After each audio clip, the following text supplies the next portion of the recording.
Hello students, welcome back. I am Mrs. Varsha and you are with me in Saraswati coaching classes.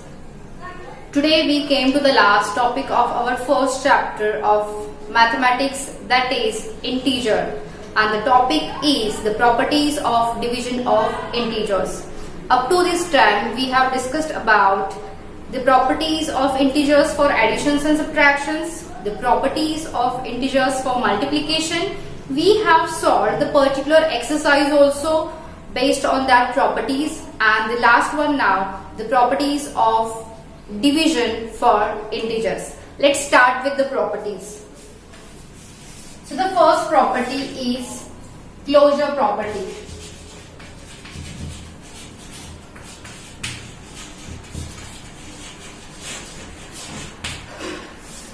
What does this property say is that if you are dividing one integer with another integer and then you are getting an integer as an answer, that time you can say that integers are closure under division.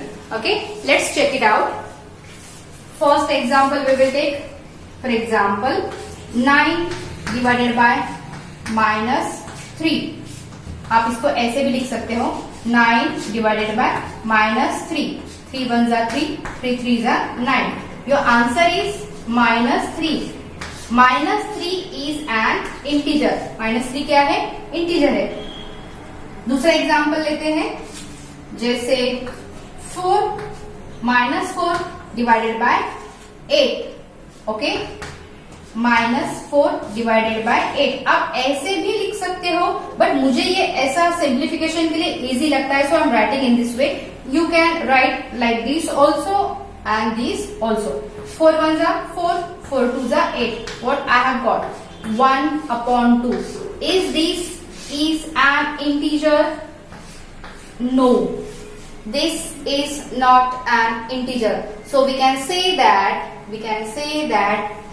integers are not closure for division. Understand? The second property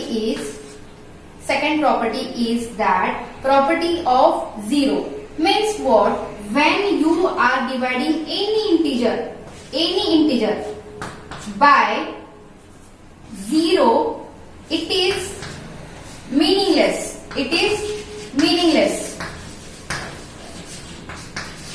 Okay, but when you are dividing 0 by any integer where a is not equal to 0, कोई भी integer से divide करो, लेकिन ये जो a है वो 0 नहीं चाहिए, तो at that time it's answer is 0. अगर आप 0 को किसी भी इंटीजर से डिवाइड करते हो एक्सेप्ट 0, तो उसका आंसर क्या आ जाता है? 0. बट आप किसी इंटीजर को, किसी होल नंबर को या किसी भी टाइप के नंबर को 0 से डिवाइड नहीं कर सकते, क्योंकि वो मीनिंगलेस होता है. Understand? Third property is division bye 1.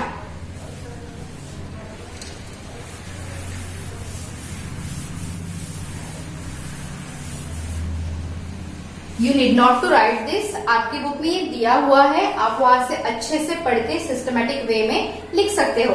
Okay, third is division bye 1. Okay, for example हम लेते हैं -9 divided by 1. What will be answer? -9. दूसरा एक एग्जाम्पल लेते हैं. Suppose 15 divided by 1. What is answer?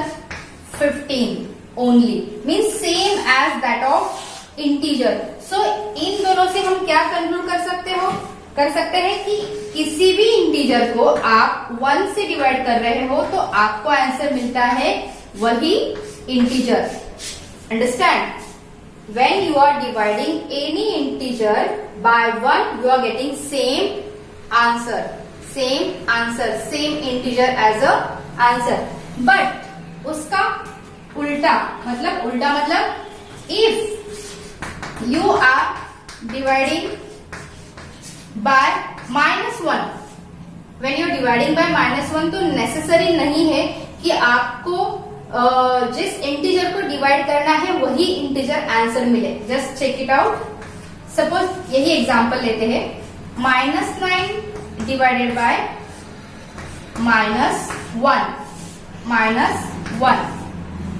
So -9 divided by -1, minus गया, answer क्या आया 9। So is this 9 and your -9 same? No, it's not same. दूसरा एग्जाम्पल ट्राई करते हैं। Suppose 12 divided by -1, what is the answer? Answer will be -12। क्या ये -12 और ये आपका 12 सेम है? नहीं। इसका मतलब क्या है कि जब आप कोई भी इंटीजर को -1 से डिवाइड करते हो तो आंसर वही इंटीजर नहीं आता है, it get changed. Clear? These are very few properties of integers for division. Just go through it. It is very easy. Clear? I hope you are getting this and you have written also. नहीं लिखा है तो tension की बात नहीं है, book में दिया हुआ है. You can write from there as per your understanding. Now इनके अलावा डिवीजन के भी अलग अलग रूल है. फॉर एग्जाम्पल जनरली डिवीजन क्या होती है? Suppose I have written here 14 divided by 7 that gives you 2, right? This is a division statement. हर एक डिवीजन स्टेटमेंट के लिए एक मल्टीप्लिकेशन स्टेटमेंट भी होता है. कैसे? We can write this as 2 multiplied by 7 that's equal to 14. Okay, this you can also write like 40 divided by 2 that gives you 7. Same you can write like 2 multiplied by 7 is equal to 14. मतलब इस एक multiplication की statement के लिए आप ये दो division statements लिख सकते हो. Because here the 3 components of the division shows you the multiplication statement in different form. 7 2s भी 14 होते हैं, 7 2s भी 14 होते हैं. You can write in either way because आपको पता है multiplication is commutative. So 7 2s लिखा तो भी 14 ही आएगा, 2 7s लिखा तो भी 14 ही आएगा. Means one statement you can write in 2 ways. Clear? अभी जो मैं सिखाने जा रही हूँ वो बहुत ध्यान से सुनो और देखो भी. Suppose you are dividing a negative integer with a positive integer. You can also write like this as divided by 3. ठीक है? जब आप एक नेगेटिव इंटीजर को पॉजिटिव इंटीजर से डिवाइड कर रहे हो तो पहले इसको नजरअंदाज करके या फिर by just considering these as a whole number find out the division. Like 9/3, ये sign as it is रहने दो. What it gives you? 3 1s are 3 3s are. So 3 and then you give the sign to it. What does it mean? It means that when you are dividing a negative integer with a positive integer, your answer is a negative integer. Okay? जब आप negative integer को positive integer से divide कर रहे हो तो आपका answer क्या आ जाता है? Negative integer. दूसरा एक एग्जांपल देखो. These are few rules which you have to keep in mind. Suppose 15 divided by -5.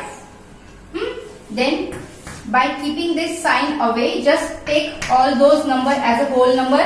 Okay? 5 1s are 5. 5 3s are 15. 3 is the answer. Then you give this negative answer to your negative sign to your answer. Okay? इसका मतलब क्या है? इसका मतलब ये है कि जब आप एक पॉजिटिव इंटीजर को नेगेटिव इंटीजर से डिवाइड करते हो तो आंसर आता है negative integer. Clear? Next, suppose -20 divided by -10, दोनों निगेटिव है. Then -20 -10. Now what happens in this case? When your both the integers are negative, at that time negative sign gets cancelled with each other, and the rest of numbers we can divide as a whole number. 10 ones are 10, 10 twos are 20. Your answer is 2 plus 2. इसका मतलब क्या है? जब आपके दोनों भी integer, dividend और divisor दोनों भी निगेटिव है, तो आपका आंसर क्या आ जाता है? पॉजिटिव. क्या आ जाता है? Positive. And the last one, ये तो आपको पता है, फिर भी सपोज 100 डिवाइडेड बाय 50, दोनों ही पॉजिटिव है, तो take them as a whole number. 100 divided by 50, ये गया ये गया. 5 1 5, 5 2 10. What's the answer? 2. What is the answer? 2. Means what? When your both the integers, dividend and divisor, both are positive, then also your answer is positive integer. समझ में आया? इसका in short मतलब क्या है? इन शॉर्ट मतलब ये है कि अगर डिवाइजर और डिविडेंड दोनों में से किसी एक को अगर नेगेटिव साइन है, तो आपका आंसर क्या आ जाता है? नेगेटिव. क्या आ जाता है? नेगेटिव. क्लियर? दोनों में से अगर किसी एक को है तो आंसर आता है नेगेटिव इंटीजर. और अगर दोनों में से दोनों को अगर पॉजिटिव साइन है या फिर दोनों को ही नेगेटिव साइन है, तो आंसर क्या आ जाता है? पॉजिटिव. क्या आ जाता है? पॉजिटिव. अगर दोनों पॉजिटिव है तो पॉजिटिव ही आएगा, दोनों नेगेटिव है तो पॉजिटिव ही आएगा. क्लियर? और दोनों में से किसी एक को है, या तो डिविडेंड को या तो डिवाइजर को, तो आंसर क्या आएगा? Negative integer. Is it clear? It is very easy, very easy. इससे इजी कुछ है ही नहीं. लेकिन उसके लिए जरूरी क्या है? प्रैक्टिस. जब हम प्रैक्टिस करते हैं ना, तो सॉल्व करते हैं ना बार बार बार बार बार बार, तो वो चीज हमें यूज्ड टू हो जाती है, हमें हैबिचुअल हो जाती है, and things become ultimately easy for us. ठीक है? So on the basis of this, you have the last exercise of this chapter, that is exercise 1.4. We will start with that exercise in the next session. Till that time, you write down these examples. These examples are just the examples to make you understand the rules. Division के rules कैसे होते हैं और वो properties के according हमें कैसे follow करने होते हैं. Okay students, write it down. In next session, we will start with the exercise. Thank you.